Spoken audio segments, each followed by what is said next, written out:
안녕하세요. 한전 치퍼스나입니다. 오늘 영상은 넥슨 스포츠 승차감에 대해서 관심이 많으신 분들을 위해서 제가 필수적으로 항상 해야 되는 부분이 있다고 말씀을 드렸었잖아요. 그 부분에 대해서 간략 설명을 좀 드리고자 합니다. 최근 가격을 100만원도 안 되는 가격을 말을 하고 막상 와서 일단 작업을 하면 그 다음에 이제 어차피 이제 쇼바랑 스프링을 바꿨을 거예요. 그 다음에 레터럴 로드는 별도, 이건 별도, 이건 별도, 이렇게 해가지고 좀 후회를 하시고 내가 좀 선택을 잘못하셨다라고 생각하시는 분들이 이렇게 문의도 좀 오고 와서 이렇게 얘기를 하시는 분들이 좀 있으시더라고요. 그래서 제가 일단 그런 매장에서 그렇게 작업을 하시는 거야 그분들의 선택이고 그분들의 어떤 판단에서 따르는 거니까 그게 잘됐다 잘못됐다라고 얘기할 필요는 전혀 없는 것이고, 저는 제 기준에서 저희가 작업을 해보니 이런 부분이 필수적으로 해야지만 차가 정상적으로 다니더라.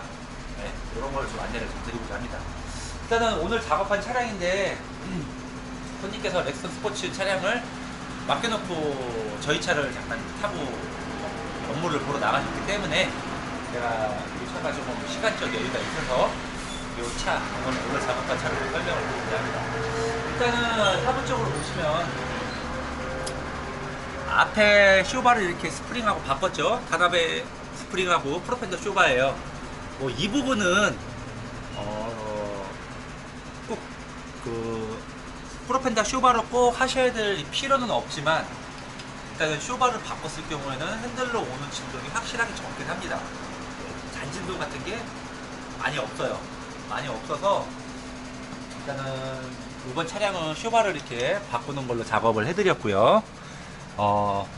그런데 순정 쇼바를 써도 앞에는 관계는 없어요. 어떻게 보면은 순정 쇼바가 조금 더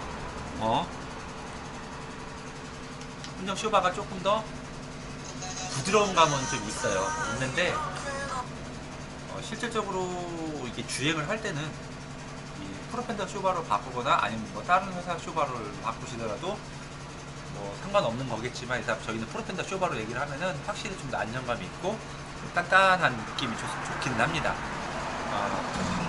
이 부분은 선택 사양이에요. 단 스프링은 잘 아셔야 되는 내용은 스프링은 앞뒤 다 바꾸셔야 돼요. 왜? 넥슨 스포츠를 타시면서 가장 불편한 게 뭐예요?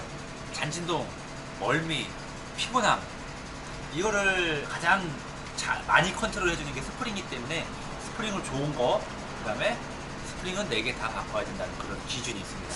자, 어쨌거나 스프링을 바꾸게 되면 저희는 리프트업 스프링을 사용하잖아요. 왜 리프트업 스프링을 사용하느냐? 그만큼 코일이 감겨져 있는 그 횟수와 그 소재의 강성에 따라서 충격 분산 능력이 틀려지기 때문에 그런 역할을 하게 됩니다. 자, 이제부터는 제가 몇 가지 더 안내 드릴게요. 일단은 저희가 작업을 할 때 마운트락이라고 해가지고 미션 마운트락이라고 해서 미션을 약간 들어 올리는 이런 아이템을 사용을 합니다. 여기 밑에 뭐가 깔려 있죠? 네, 요거 작업을 저희가 그냥 해드리고 있고요. 또 리프트업을 하게 되면은 문제가 프로펠러 샤프트 떨림 때문에 좀 얘기가 많으신데, 프로펠러 샤프트 떨림은 저희는 거의 없습니다. 저희 매장은 물론 작업하고 서로 쓰는 아이템이 틀린 부분도 있겠지만 저희는 아까 마운트락이나 그리고 이렇게 프로펠러 샤프트 연장 킷 보이시죠? 이렇게 항상 연장을 해줍니다. 그래서 어떤 대우의 각도 조절, 그 다음에 또 샤프트가 이렇게 너무 많이 빠지지 않게, 여기 빠지는 부분이 있거든요. 이 부분이 너무 빠지지 않게 보시면 이렇게 왔다 갔다 약간 빠지는 부분이 있어요. 이 빠지는 부분, 네, 이렇게 않게 다 작업을 해주고요. 레터럴 로드 다 이렇게 작업을 해드리고 있습니다. 어떻게 보면 저희는 레터럴 로드로 작업을 할 때 이렇게 다 풀러서 그리스를 칠해요.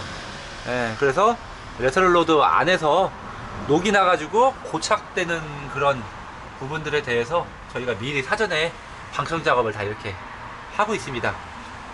또한 이렇게 다 부싱에도 그리스를 칠해서 작업을 해드리고 있거든요. 그러니까 손님들께서는 가장 중요하게 생각하시는 부분이 일단은 리프트업을 하게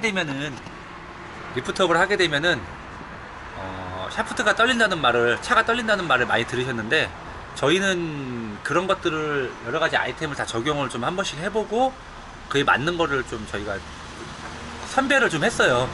그래서 지금 작업하는 차들은 거의 떨림이 거의 한 95% 이상 없다고 보시면 돼요. 초반에 가속할 때 살짝 느낌이 뭐 느끼시는 분도 계시고 못 느끼는 분도 계시긴 한데, 저희는 거의 못 느끼신다고 다 잘 모르실 정도로 떨림이 거의 없습니다. 주행 중엔 아예 없고, 그것도 초반에 악셀을 밟았을 때 처음 출발할 때만 약간 그런 느낌이 민감하신 분들은 살짝 느끼는 정도밖에는 저희는 떨림이 없어요. 그걸 위해서 이런 연장키라고 마운트락, 저쪽에 아까 제가 설명드렸죠. 그런 것들을 저희는 다 이렇게 작업을 해드리고 있습니다.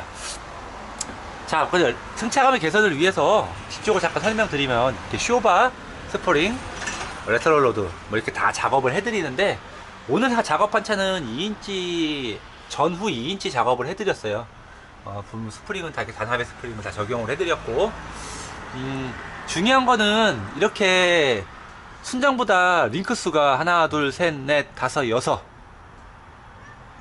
일곱, 그러니까 하나, 둘, 셋, 넷, 다섯, 여섯, 일곱, 여덟 번 감겨 있죠. 파이브 링크가 아니고. 그러면서 이 소재, 그 다음에 이 8번 더 많이 감겨 있는 거에 따라서 이 스프링의 그 설계를 할 때 하중 분산을 어떻게 할 건가, 어떤 그러면 레이트라고 하죠. 얘가 이제 주파수 때 얼만큼의 바운딩으로 움직이는 이제 그런 거를 계산을 해가지고 이렇게 만든 스프링이라는 거. 그래서 얘가 가장 중요하고, 이 스프링에 의해서 70%가 좌지우지 되는, 승차감의 70%가 좌지우지 돼요.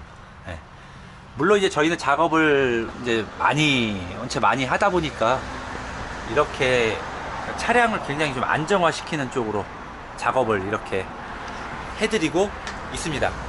그래서 거의 안 떨린다는 거, 저희. 그러니까 손님들은, 그러니까 이게 지금 기본 구성이 여기까지예요.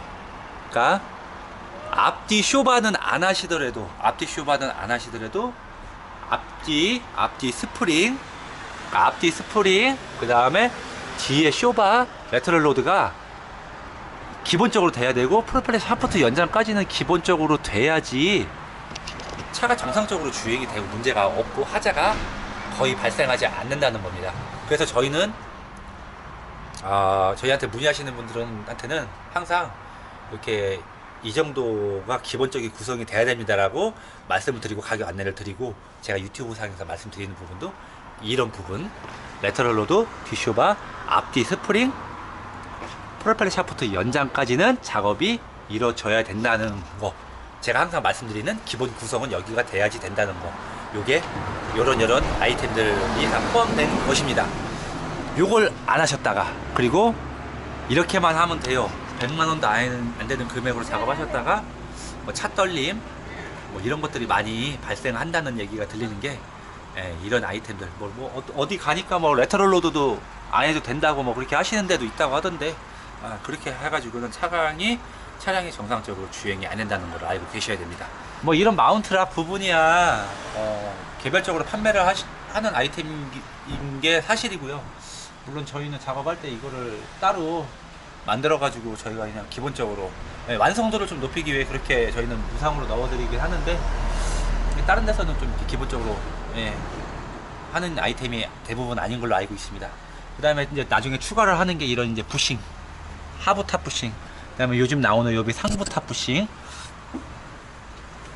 그쵸? 여기 보면은 젤리 부싱 바꿨죠? 그 다음에 위에 상탑 부싱은 아직 안 바꿨지만, 뭐 이런 것들이 이제 추가적으로 구성이 되는 아이템들이라는 거.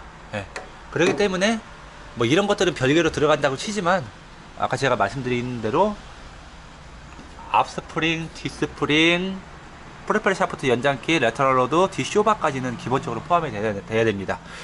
가끔 뒤 스프링만 바꾸겠다고 문의하시는 분들이 계신데, 뒤 스프링만 바꿔가지고는 답이 안 나와요. 왜? 그거에 대해서 잠깐 설명을 하나 드릴게요. 차고가 이만큼이 올라가지 않습니까? 그러면은 이 쇼바에 스트로크라고 하죠. 이렇게 들어갔다 나왔다 하는 부분이 짧아져서 평상시 주행할 때는 잘 모르지만 바운딩을 이렇게 막 바운딩 칠 때는 이 스트로크가 짧기 때문에 쇼바가 압축이 됐다가 올라가면서 탁탁 안에서 때려서 턱턱 소리가 나기도 합니다. 그래서 이 쇼바를 무조건 뒤에는 바꿔주는 이유가 그런 하자 부분이나 승차감 때문에 바꿔주는 거예요. 네. 이거는 뭐 프로펜더 같은 경우는 굉장히 로드가 길어서 뭐 2.5인치까지 껴도 뭐 간섭이나 이런 게 전혀 없으니까 뭐 그런 게 없지만 뭐 타사에서 작업하신 분들 중에는 간혹 그것 때문에 스트레스 받는 분 계시더라고요. 그런 것들도 내용 알고 계시면 좋습니다. 어쨌거나 제가 설명드리고자 했던 요점은 기본적으로 구성이 돼야 되는 부분, 그런 부분에 대해서 여러 영상을 보시는 분들이나 작업을 계획을 하시는 분들은 좀 이런 부분이 항상 필수적으로 들어가야 되는 부분이 있다는 거, 내용을 아시라 이번 영상을 좀 준비했고요. 금액이 움직이지 마시고 제품이나 어떤 세팅의 완성도에 대해서 좀 움직이시는 게 좋다는 거, 그런 걸 좀 말씀드리고자 합니다. 오늘 영상 여기서 마치고 다음에 또 좋은 내용으로 찾아뵙겠습니다. 감사합니다.